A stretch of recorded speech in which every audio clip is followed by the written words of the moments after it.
still loved me. But at the age of 29, after she died, I got very ill. And I, again, had problems with my lungs. And the doctor was afraid to tell me. I was starting a brand new job, and he was afraid to tell me that the x-rays showed my lungs were collapsing. So he tried to tell me, look, we got to come in the morning and just run some other equipment on you and check out your lungs before you fly away on a job training. Well, I didn't show up. I went out of town. Actually, I went to New York, and I was being trained for a sales job where I traveled all over the country. Interestingly enough, 3 days later, or nights later even, I woke up in the middle, or take that back. I had just had dinner, and I was trying to make my way to my room at the hotel where I was staying. And when your lungs are collapsing, not only are you in excruciating pain, but anyone who's had collapsed lungs will know that when you're not getting oxygen to your brain, you can't see. You start losing your vision.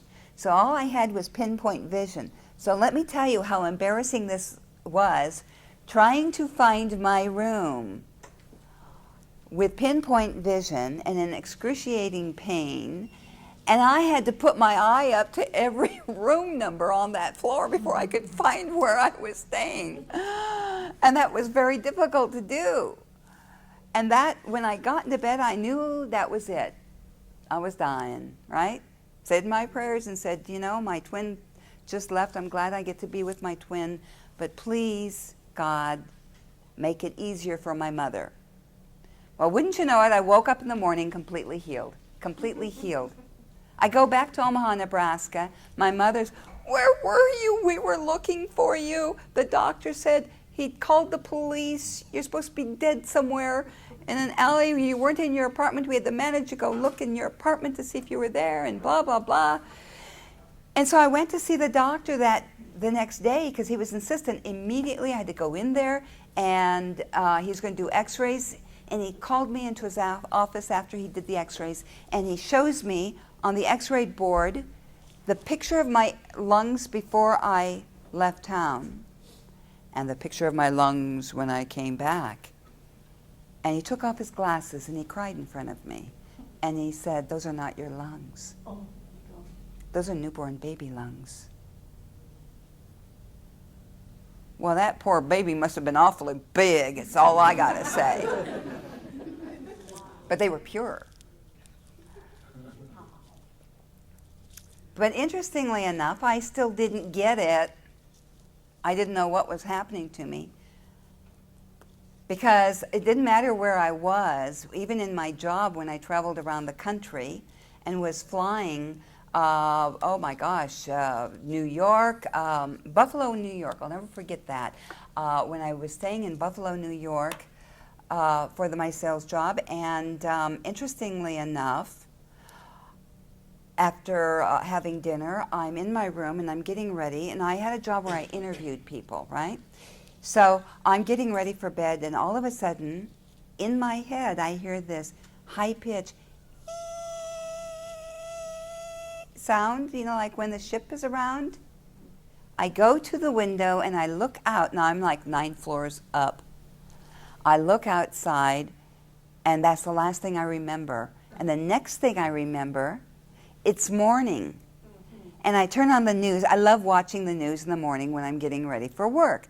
And I'm listening to the news, and all of a sudden they're showing on the news station a photograph of overturned little planes and interviewing people who in the middle of the night were saying this strange UFO was over the hotel. Every time I heard those high pitches, I always knew I was going for a ride. And let me tell you, now that I understand what really happened to me, I'm begging them for rides and they don't always show up, you know? Literally. I mean, let me tell you, there was a time, and I can say this, there was a time where I remember being on Ashtar's ship. I was complaining and I was meditating. By the way, this is Ashtar here.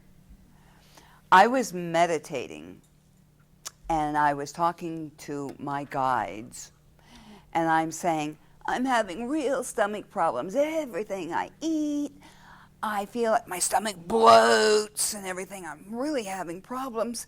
And this has been going on for almost a year. And I'm saying, what am I going to do? Please, please, guides, come help me. And the next thing I know, I'm on Ashtar's ship. And I'm in the dining room, my favorite place. And let me tell you, this was so awesome. I love this dining room because not only was it a good-sized dining room, but it had windows, kind of, like 6 windows that were kind of angled, looking out into deep space. Can you imagine eating in this dining room while you're watching everything from asteroids going by, the stars and all the different planets and other ships out there? I mean, this was so cool. And I said, after he showed me what to eat, and it was all fresh vegetables, leafy stuff, and fresh fruits, that's what they eat. Only that grows naturally from the soil. Whoa. I got up that next morning and I had a salad for breakfast.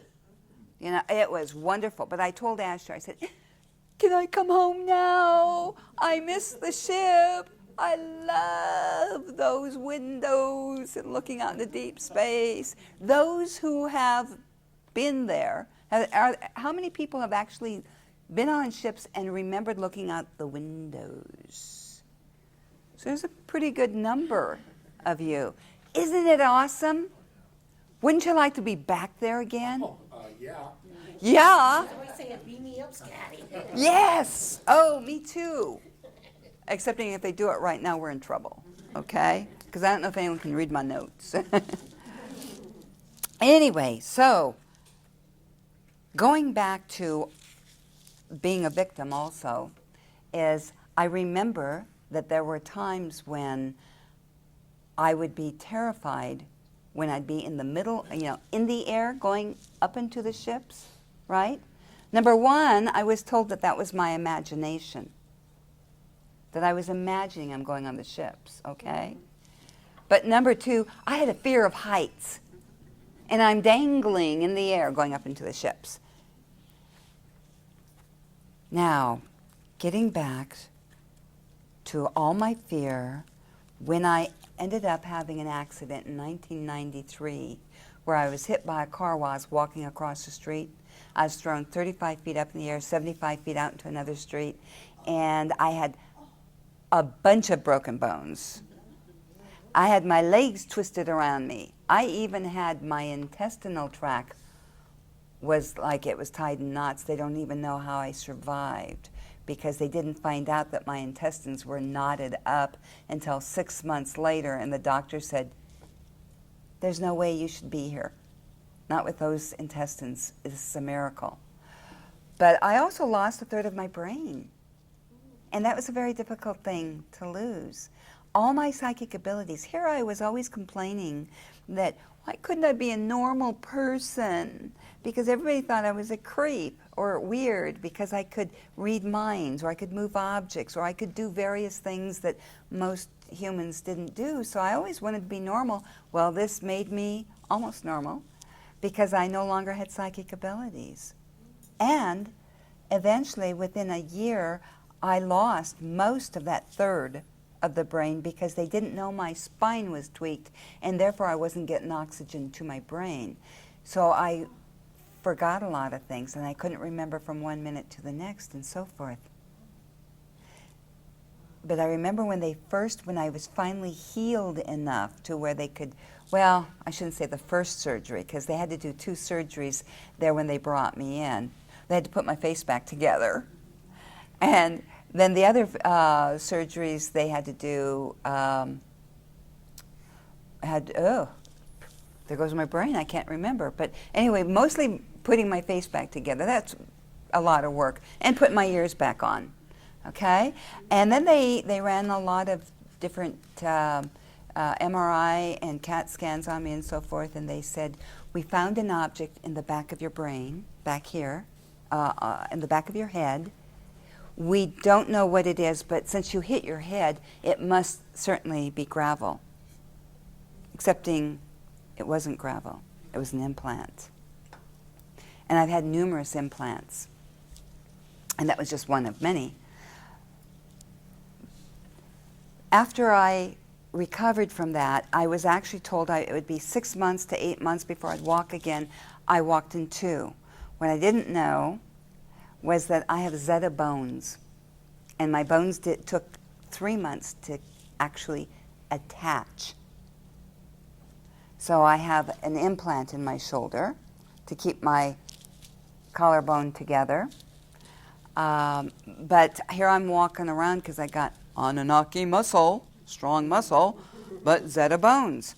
And what made me realize the difference was a few years ago, I had an osteoporosis test done, and the doctor had to take it twice. He couldn't believe the results, and he says, I got to tell you, you should be 4'2". You should be in a wheelchair, and you should be on your deathbed, actually. You shouldn't be walking. Your bones are so porous. They have never, ever had a reading as bad as that. And it wasn't until my guides told me then when I said, what's up with the bones? And they said, those are Zeta bones. You know, after all, you do have Zeta DNA. So I try not to break my bones anymore. It takes too long to heal. Let's see. Then I began having memory on the operating table. You know, when they roll you in and you see these bright lights above you, and all of a sudden I remembered being on ships, and I remembered them taking my babies from me. And I panicked, and I'm yelling, get me off this table. They give her a highball now. So I went through the experience of literally having to have, or asking, I'm sorry, not having to have, but asking when I got home after all these surgeries that I have my windows boarded up to keep the... There's an ET there. He's invisible to us, but he's taking a drink. Or he's chewing on ice cubes. But I remember having, asking friends to board up the windows because I thought that the ETs can't get me then. They can't take me on the ships. I was so terrified. And finally, I joined a group that was an experiencer group, Dr. Ruth Hover's experiencer group at the time. And I joined that and met other people weird like me that had had lots of experiences, and some that knew they were hybrids as well.